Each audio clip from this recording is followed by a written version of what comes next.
Hey guys. So we're at part two of this chapter. We met Judy Morgan. She works for the local newspaper, the Westfield Gazette. She's been interviewing the adults involved in this whole scandal involving the word frindle, and now I think she might be ready to talk to the kids involved. So we're going to pick up right where we left off of chapter 10. And so Judy walked to the parking lot. 5 or 6 kids who had just finished writing their sentences for Mrs. Granger came out another door. Judy walked beside them, listening to them.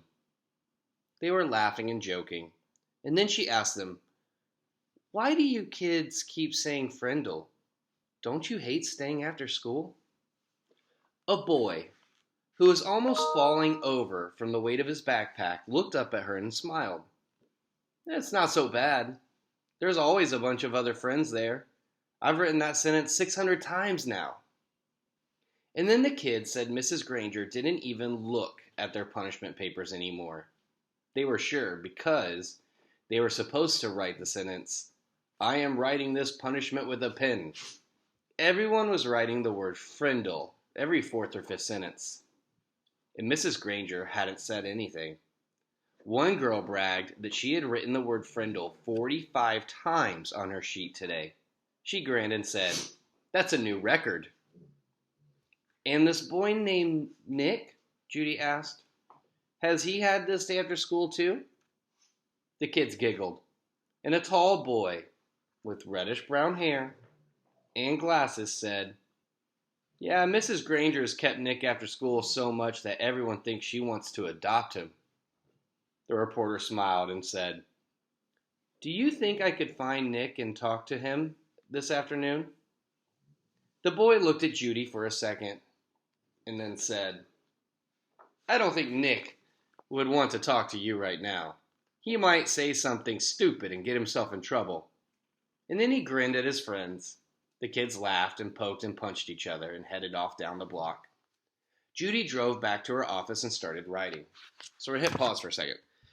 Couple things. The kids in their punishment, instead of writing the word pen, they're writing the word frindle. I wonder what Miss Granger would do or think if she noticed. So they're actually, in the thing they're being punished for, they're doing it all over again. The other thing is, a boy with reddish brown hair and glasses was talking about Nick. Who is our boy with reddish brown hair and glasses? Maybe, just maybe, she had already had her conversation with Nick. Right now, she's going back to write.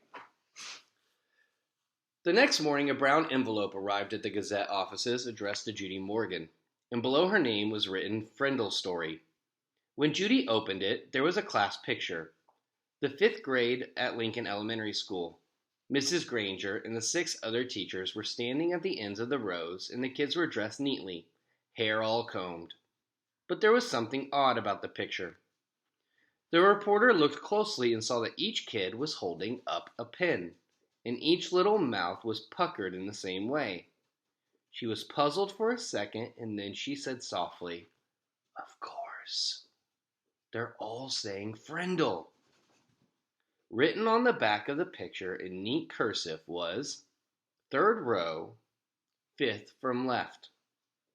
Judy looked at the picture, and there she saw the grinning, red-headed boy with glasses that she had talked to in the school parking lot yesterday. She chuckled and she said, "Well, well, well. Pleased to meet you, Mr. Nicholas Allen."